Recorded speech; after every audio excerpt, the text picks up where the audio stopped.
Setan saja lari ketika melihat Umar, apalagi para wanita. Inilah alasan mengapa Allah Subhanahu wa Ta'ala mencabut kaki ular. Inilah kisah kematian paling hina manusia-manusia terzalim di dunia.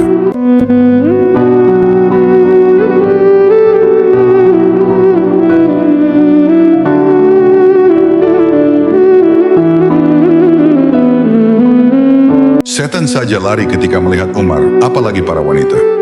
Suatu hari, Rasulullah sedang berbincang dengan beberapa wanita Quraisy di rumah beliau. Tiba-tiba terdengar suara Umar datang hendak bertamu. Dan seketika wanita-wanita itu berlari dan bersembunyi hingga membuat Rasulullah tertawa.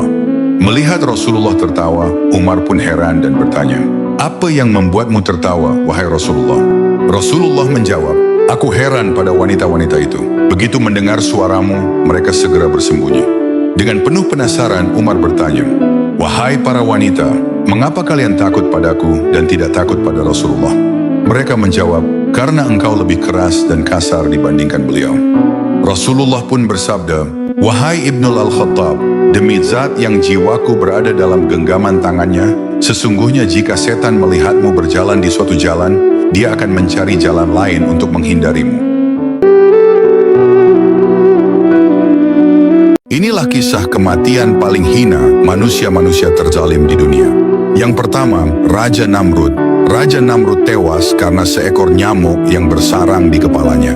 Selama 400 tahun ia selalu memukul kepalanya agar nyamuk tersebut keluar. Yang kedua, Raja Fir'aun. Raja Fir'aun tewas ditenggelamkan di Laut Merah dengan bala tentaranya. Saat itu ia hendak mengejar Nabi Musa alaihissalam. Yang ketiga, Qarun. Karena keserakahan dan kesombongan, Qarun binasa ditelan bumi beserta harta bendanya. Yang keempat, Raja Abraha. Raja Abraha tewas dengan bala tentaranya. Ketika ingin menghancurkan Ka'bah, mereka dihujani batu-batu kecil dari neraka yang dibawa oleh pasukan burung ababil. Yang kelima, Abu Lahab. Abu Lahab tewas disiksa dengan penyakit kulit yang mengerikan, dan setelah mati jasadnya mengeluarkan bau sangat busuk melebihi bau bangkai. Inilah alasan mengapa Allah Subhanahu wa Ta'ala mencabut kaki ular. Pada awalnya ular adalah makhluk indah berkaki 4 yang Allah Subhanahu wa Ta'ala ciptakan dan tempatkan di surga. Namun segalanya berubah setelah iblis diusir dari surga. Iblis menyimpan dendam terhadap Nabi Adam dan mencari cara agar dapat mengeluarkannya dari surga. Iblis menghasut ular agar membantunya memasuki surga kembali, dan ular pun menyetujuinya. Ular menyembunyikan iblis di dalam mulutnya dan membawanya masuk ke dalam surga. Setelah iblis berhasil masuk ke surga, ia menggoda Nabi Adam dan Siti Hawa untuk memakan buah terlarang. Setelah keduanya tergoda, Allah Subhanahu wa Ta'ala murka dan menurunkan keduanya ke bumi. Begitupun dengan iblis dan ular. Sebagai hukumannya, Allah Subhanahu wa Ta'ala mencabut kaki ular dan membuatnya melata selamanya. Sementara iblis sudah dilaknat dengan fisik yang teramat buruk sejak menolak bersujud kepada Nabi Adam. Seseorang yang tidak pernah sholat namun tetap diberi kesehatan, tidak pernah bersedekah tetapi rezekinya terus mengalir, dan tidak pernah sujud tetapi umurnya panjang, itu bukanlah bentuk nikmat sejati. Sebaliknya, itu adalah istidraj. Ujian berupa kenikmatan yang sebenarnya merupakan azab yang ditunda. Tahukah kalian ternyata masih ada seorang sahabat Nabi Muhammad Shallallahu Alaihi Wasallam yang masih hidup hingga saat ini? Tahukah kalian siapa beliau? Dalam hati kalian pasti akan berkata, yang tergolong sahabat Nabi adalah orang yang pernah bertemu dan beriman kepada apa yang dibawa oleh Rasulullah. Bukankah pada saat Rasulullah diutus itu jaraknya hingga saat ini berarti sudah 1413 tahun yang lalu? Siapa manusia yang bisa berumur sampai 1413 tahun bahkan lebih? Apakah ada manusia seperti itu? Jawabannya adalah ada. Bahkan manusia ini berumur lebih dari 1413 tahun. Beliau adalah Nabi Isa alaihissalam. Mengapa beliau bisa disebut sebagai sahabat Nabi Muhammad? Karena beliau sudah pernah bertemu Rasulullah dan mengimani ajaran yang dibawa oleh Rasulullah saat Isra Miraj di langit ke-7. Inilah seorang pria yang beribadah selama 60 tahun namun sia-sia. Suatu ketika ada seorang pria yang telah beribadah selama 60 tahun. Namun ia terjerumus dalam dosa besar karena ia telah berzina selama 6 hari. Setelah itu ia bertaubat dan menyesali perbuatannya. Ia menangis tanpa makan dan minum selama 3 hari. Hingga suatu ketika ia mendapatkan sepotong roti dari seseorang. Dan ketika ia hendak memakannya, ia melihat seorang fakir yang tengah kelaparan. Ia pun merasa iba, lalu memberikan rotinya kepada fakir tersebut. Alhasil ia sendiri tidak makan karena tidak memiliki apa-apa. Singkat cerita, setelah ia meninggal dunia, amalnya pun ditimbang. Namun setelah ditimbang, dosa zinanya selama 6 hari ternyata lebih berat daripada ibadahnya selama 60 tahun. Dan ketika membandingkan dosa zinanya dengan sedekah roti, ternyata sedekah roti lebih berat dari zinanya selama 6 hari karena ia bersedekah di saat ia sendiri juga membutuhkannya.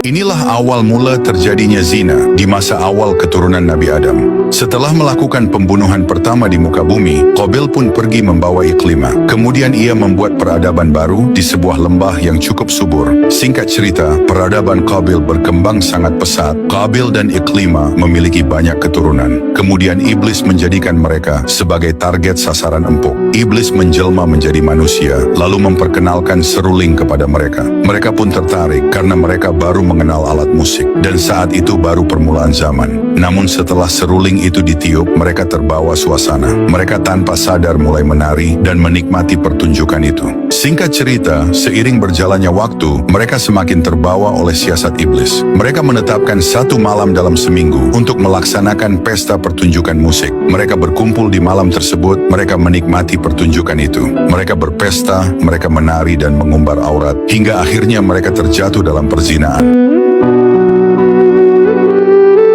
Inilah 4 tanda istri ahli neraka. Yang pertama, memiliki lisan yang tajam. Tidak akan masuk surga seorang istri yang suka menyakiti perasaan suaminya dengan menggunakan kata-kata yang diucapkannya, termasuk berkata kasar dan bernada tinggi. Yang kedua, terlalu membebani suami. Istri ahli neraka tersebut merongrong suami, hingga akhirnya sang suami berbuat berbagai kesalahan. Yang ketiga, istri yang tidak menutup aurat. Yang keempat, tidak niat beribadah.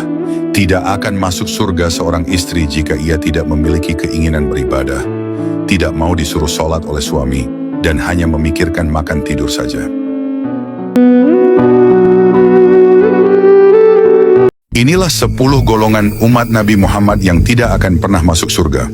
Yang pertama, Al-Qallah, adalah manusia penjilat dan mencari muka pada penguasa.